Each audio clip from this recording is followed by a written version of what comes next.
ఇప్పుడే జీ5 app download చేయండి. చూడండి మీ ఫేవరెట్ టీవీ షోస్ ఎప్పుడైనా ఎక్కడైనా. ఏమైందమ్మా? ఎందుకు అందరిని పిలిచావు? మన నెత్తిన ఒక గుండొచ్చి పడతా ఉండదా పోడా? ఏంటి, ఇంటి మీద రాయి పడుతుందా? అయితే బయటికి వెళ్ళాలి కానీ లోపలికి తీసుకొచ్చారు. అందరూ బయటికి వెళ్దాం పదండి. అల్లుడు ఏంటి ఇంకేమన్నారు? రండి రండి. అబ్బా, ఇంత తలతిక్కోడువే ఎట్టా బతుకుతావు అల్లుడు?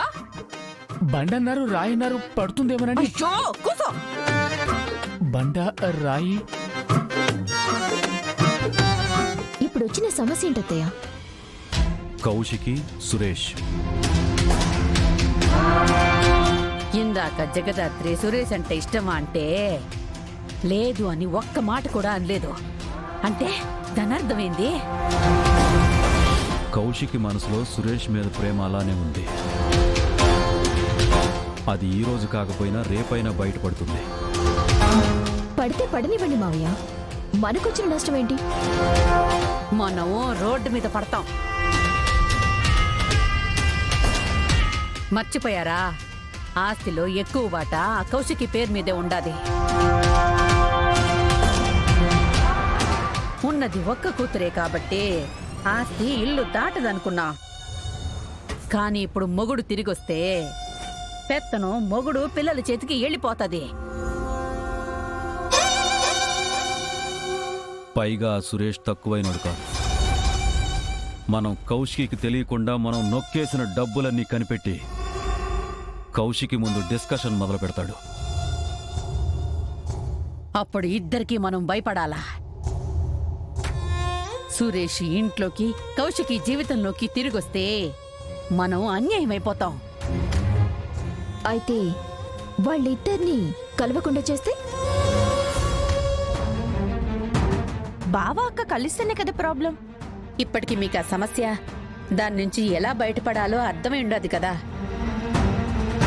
అమ్మే నిషిక, నువ్వు ఆ దివ్యాంకని రెచ్చగొట్టి ఆ అబ్బిని ఎంత త్వరగా కుదిరితే అంత త్వరగా పెళ్లి చేసుకునేలా చెయ్యి. సరే అత్తయ్య. కాచి బూచి ఆ జగదాత్రి కేదారు సురేష్ ని కౌశికిని కలపడానికి విశ్వ ప్రయత్నాలు చేస్తా ఉండాలి. దాన్ని ఎప్పటికప్పుడు ఫెయిల్ అయ్యేలాగా చెయ్యండి. సరే పెద్దమ్మా.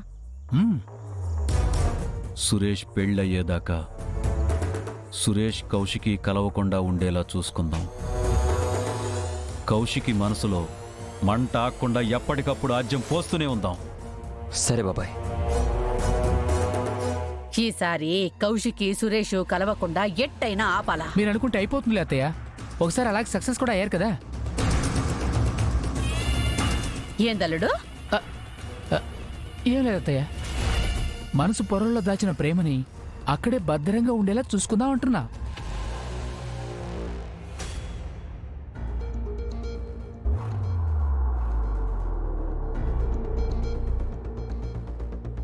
ఏంటి, నా విగ్రహమా? ఆహా, ఓహో, ఈ ఊహ ఎంత బాగుంది. ఏంటి, ఇచ్చే 10-20 వేలకి శిలా విగ్రహం పెడతారా? 10-20 వేలు ఇస్తున్నానని నేను నీకు చెప్పానా? మరి లక్షలు ఇస్తున్నావా? అవును, లక్షలే. 3 లక్షలు చందా కిందిస్తున్నాను.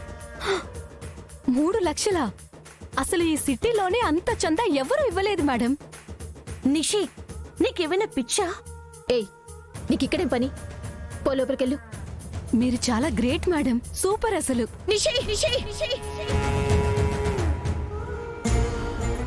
బుర్ర పనిచేస్తుందా నీకు?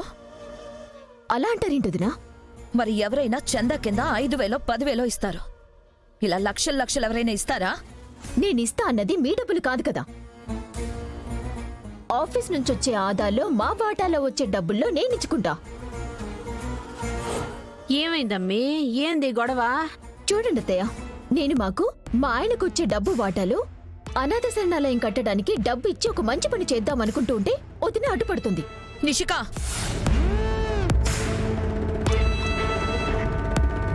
నీకు చాలాసార్లు చెప్పాను, ఈ ఇంట్లో మనుషుల్ని వేరు చేసి మాట్లాడొద్దు అని. కానీ నువ్వు మళ్ళీ అదే తప్పు చేస్తున్నావు. అమ్మీ కౌశికి, వచ్చిన వాళ్ల ముందు గొడవ ఎందుకు చెప్పు? అయినా డబ్బుల్ని వేస్ట్ చేయడానికి అడగడం లేదు కదా. అలా ఎలా ఇస్తాం అత్తయ్య గారు? ఇందాకే నేను న్యూస్ పేపర్లో కూడా చదివాను. ఇలా చందాలు ఇవ్వమంటూ మోసాలు చేసే గ్యాంగ్ సిటీలో తిరుగుతుంది, జాగ్రత్తగా ఉండమని పోలీసు వాళ్ళు కూడా చెప్పారు. ఇప్పుడు వదిన్ని ఏం చేయమంటున్నావు? వీళ్ళు చెప్తుంది నిజమా కాదా అని ఎంక్వైరీ చేసి నిజానిజాలు కనుక్కొని అప్పుడు ఇవ్వడం మంచిది. అవును, జగదాత్రి చెప్పింది కరెక్ట్. ఇలా ముక్కు మొహం తెలియని వాళ్ళకి లక్షలు ఇచ్చే బదులు నువ్వే వెళ్ళి కనుక్కొని ఇది నిజమని నీకు నమ్మకం వచ్చాకే డబ్బులు వినిషిక. ఏహే ఆపండి. ఇందాకటి నుంచి చూస్తున్నాను ఫ్రాడ్, మోసం చేసే వాళ్ళని మాట్లాడుతున్నారు. వీళ్ళు మోసం చేస్తున్నారని మీకెలా తెలుసు? కాదని నీకెలా తెలుసు? వీళ్ళు నీకు ముఖ పరిచయమై 3 నిమిషాలు కూడా కాలేదు. వీళ్ళు చెప్తుందంత నిజమని నువ్వెలా నమ్ముతున్నావు?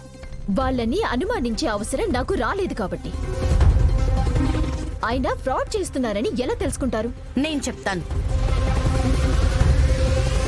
మీరు పెట్టాలనుకుంటున్న ఆశ్రమం పేరేంటండి? భవానీ ఆశ్రమం.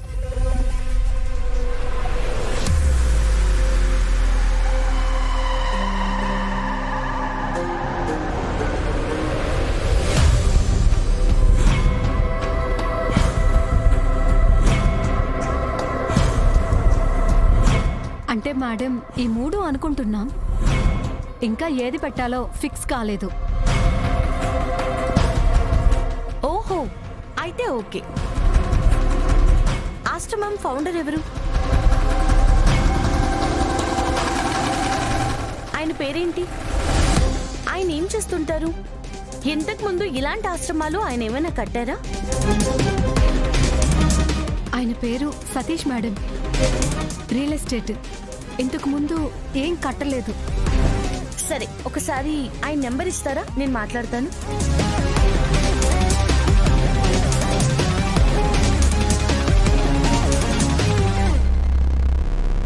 ఏంటి షాక్ అయ్యారు? ఈ క్వశ్చన్స్ కి మీరు ప్రిపేర్ అవ్వలేదా?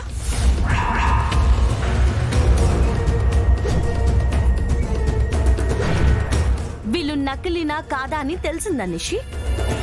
ఇంకేమైనా ప్రూఫ్స్ కావాలా?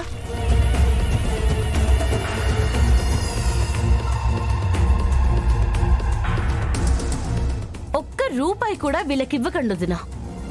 సరే జగదాత్రి, డబ్బులివ్వరా? ఎందుకివ్వరు? ఎవరి సొత్తనివ్వరు? నేనేమైనా మీ కంటికి పిచ్చిదల్లా కనిపిస్తున్నానా? అయినా మీరేంటి దాని మాటలు విని నాకు డబ్బులివ్వనంటున్నారు? నేను వాళ్ళకి 3 లక్షలు ఇస్తానని మాటిచ్చాను. నేను వాళ్ళకి డబ్బులు ఇచ్చే తీరుతాను. నన్ను ఆపే హక్కు ఎవ్వరికీ లేదొదినా. ఆఖరికి మీక్కూడా. అహంకారంతో నీ కళ్ళు మూసుకుపోయాయి నిషి. నీ చెవులు మంచిని వినడం మానేశాయి. వాళ్ళు మోసం చేస్తున్నారని మా అందరికీ అర్థమైంది. నీకు అవ్వలేదా నిషిక? జీ5 యాప్ డౌన్లోడ్ చేసి అన్ని ఎపిసోడ్స్ పూర్తి ఉచితంగా చూడండి.